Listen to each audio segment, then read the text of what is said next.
But in those few minutes, I have to try to do justice to a man that, well, let's just get into it here. A man that was born a poor black child in a very segregated South. Number 7 of 11 children. Nobody in this family went to college. Shouldn't be that much to talk about. And yet this same man ended up being invited by every president of my era into the White House as they suck his counsel and his blessings. It's amazing.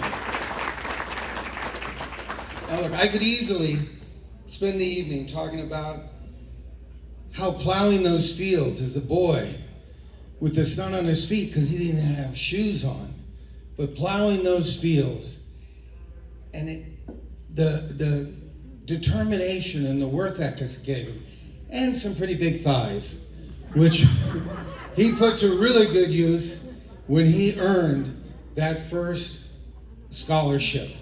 And he got it in track and field, but that led immediately to the Giants drafting him in 1962. And with his help the following year, those Giants made it to the NFL championship.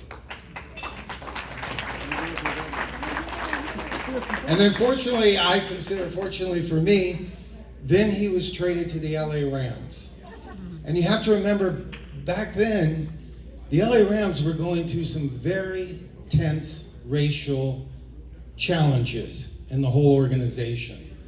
But Rosey, with his fabulous smile and his awesome tackling techniques, well, he, along with Lamar Luddy, Merle Olsen, Deacon Jones, they became known and truly feared as the LA Fearsome Foursome.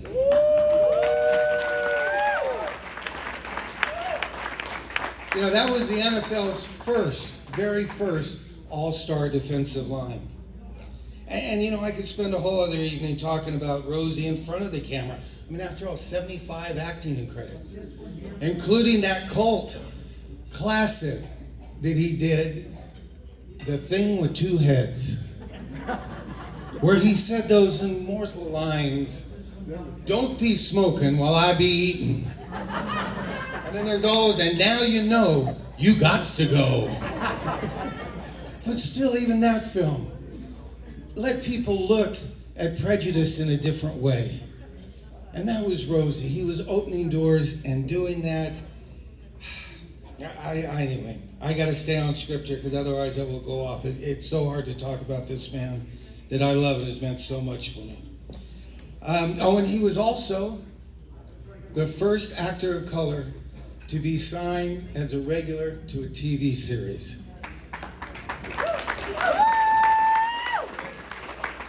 And I'm very proud to say that TV series was the Daniel Boone Show. Now, of course, that's where I first got to meet this gentle giant, and he would just be such a marvelous influence and mentor throughout my entire life. Rosey joined the show just a little bit a year after he had to leave a very joyous, celebrating room that was all full of hope and promise. And he had to run into a kitchen where he heard gunshots and screaming. And that was Rosey. He ran in to the kitchen when he heard what was going on, and immediately ran and tackled the man with the gun that was doing the shooting. He not only, the minute he grabbed him, he got his thumb in there between the trigger and stuff so he couldn't shoot and kill anybody else. Now right there, that's enough to say about a man. I mean, a lot of people would say, yes, that's a hero. He ran in, put his own life in mortal danger to try to help others. But to me, and that's a story that everybody talks about and everybody relives, but to me, the real story about this incredible soul is what happened after. Now you have to remember, put yourself in this situation. You're in a room, you just tackled the man that killed your great friend, mentor, what a lot of people thought was the hope for a country that could bring together a very divided country at the time. He became close friends with Bobby, not only touring all over the country with him campaigning, but with the whole Kennedy clan. Jackie Kennedy was quoted as saying, "Rosey Grier is my best friend." And if you want to know, okay, well, why wasn't Rosey with Bobby going through the kitchen? It's because he was being a gentleman and helping Ethel, his wife, off the stage and making sure she got through the crowd safely. But just put yourself in this situation. Your best friend shot. He's there. You got the guy that killed him. You threw him down. And then all of a sudden you turn around and you're in a kitchen full with a lot of other people that had a very strong connection to Bobby. And a lot of those people started picking up pots, pans, meat cleavers, knives, and they were ready to deal out their justice and what they thought was right to Sirhan that Bobby had on the, you get me emotional when I talk about this, that Rosey had on the table. But Rosey turned around, because this is the man he is, and said, "No, stop. This is not how we do it in America. You stop and back up." And they listened to him. I mean, that's the man, that's the heart. To me, that is true unconditional love of your fellow human being, no matter what. The godly love that you have, sir.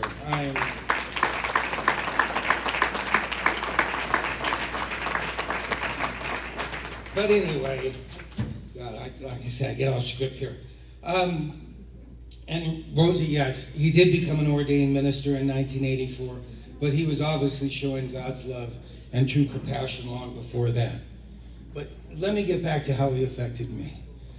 So he joined the Daniel Boone Show, and when he is reliving this fateful night to me and Fess on the set, he's sitting here telling the story, and all of a sudden, his eyes well up, and he starts to cry.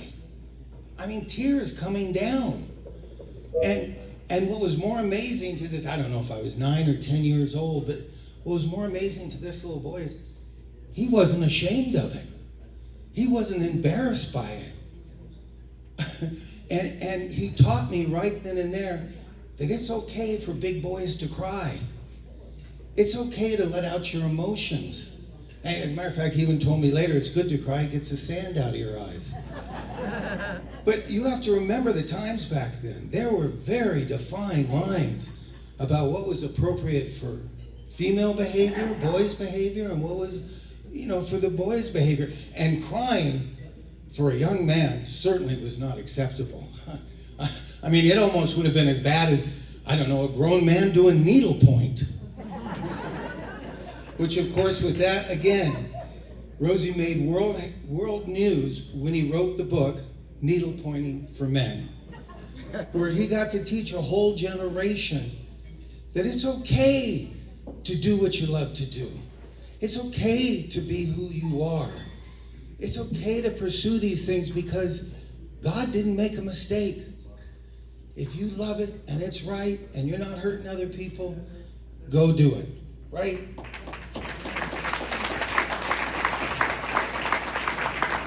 So to watch this giant of a man, and especially to me, like I said, I mean, 6'5", 275. Some people have you at 283, but we'll stick with 275. It's not. Oh, and let's not forget that on some of them might have even heard him singing "It's All Right to Cry" on the Marlo Thomas "Free to Be You, Free to Be Me" show. And he always led by example. Just a quick one. Rosey did an episode on the show where his character Gabe found out where his enslaved mother was. And so he talks Daniel into going and freeing his mom and getting her out of slavery and all that. And to make a quick story short, I mean, it was a great story. Rosey did a wonderful, heartfelt performance in that. But a long story short, in the end of it, Gabe's mom dies. Rosey gets a call before it airs from one of the Kennedy children. And this little kid said, "Rosey, your mommy just died." And all of a sudden, Rosey got a little nervous. He thought maybe something was wrong with his real mom. And then he realized, no, that the kid had just seen it on television 3 hours earlier because he was on the East Coast. But it was from that point that Rosey realized what influence television has on children. And from that time on, he made sure that his character, and any time he appeared somewhere, it was a positive attitude. If you remember, he did Kojak. He had a reoccurring role in that where he was the bounty hunter. And even though the prop people and the directors would give him guns, no, you're a bounty hunter. You got to wear these guns out. Rosey wouldn't wear guns because he didn't want to tell any of the kids that you needed to wear a gun to protect yourself. It was just his own man and could do it that way. So I think it's amazing. And okay, anyway, last story, I promise. But it just shows the depth and the truth that this man was. And like I say, I could go off in all different directions. 2-3 times Pro Bowl champ. I think it was 5 different times Defensive Player of the Year. 6. Sorry, 6. Can you tell I love this man? All right. I put together a little movie that I got to do, which happened to be Johnny Crawford's last movie. But there was a fun little part in it that I really wanted Rosey to do. I thought he would be wonderful. It'd be great to work with him again. I sent him the script. A couple days later, he calls me back, Darb, thanks. I like it, but I can't do it. I'm like, really? I said, why? I think it'd be good for you. Well, I can't do it because of the language. And I was in shock. I mean, I'd already read the script 4 or 5 times, and I couldn't remember any bad language in it. So I'm like, okay. So I went home, reread the script. I still couldn't think of anything. So I called him back the next day saying, well, maybe it was a mistake. Maybe he didn't really read it and he just didn't want to do it. And then he explained to me, no, Darby, that character says, damn you. And I know most people don't think that that's a bad thing. But you're damning somebody's soul to damnation, to hell. And I would never want to have my grandchildren see me damning somebody. So I'm really sorry, but I just can't do the role. I mean, to me, that's just fabulous. It's a man that lives what he talks. All right, anyway, I can't say anything more except for, my mom used to always love to say that saying, love in your heart wasn't put there to stay. Love isn't love till you give it away. So I just want to thank Rosey for all the love, for the times you've climbed into helicopters with Bob Hope and gone and helped entertain the troops, to the White House with presidents, to some of the poorest neighborhoods in our country. You were always lifting people up. I've heard people say about other people, I've never heard them say a bad word about anybody. But with you, I've never heard you say anything but a good word about somebody. Rosey, I love you. God bless you. And I know you're the first to say that God has blessed you with your wonderful wife, Cindy, and your kids, and everybody all over the world that loves you. Rosey did ask me if I would say a few words for him, so he didn't have to climb up here. And these are Rosey's words. He just wanted to say that through it all, he has never forgotten about that poor child working his father's farm. His words, in my heart, I can see myself out in that field. Every step I took behind the plow, knowing that I had this dream of this love in my heart, and that would drive me if I stay focused on that love. And I didn't know what that love was then, but I know now today. That was the love that God had placed in my heart that would give me the opportunity and the time to do it all. We are so blessed that you have that time and that you are with us here, sir. Rosey Grier, Silver Spurs Award.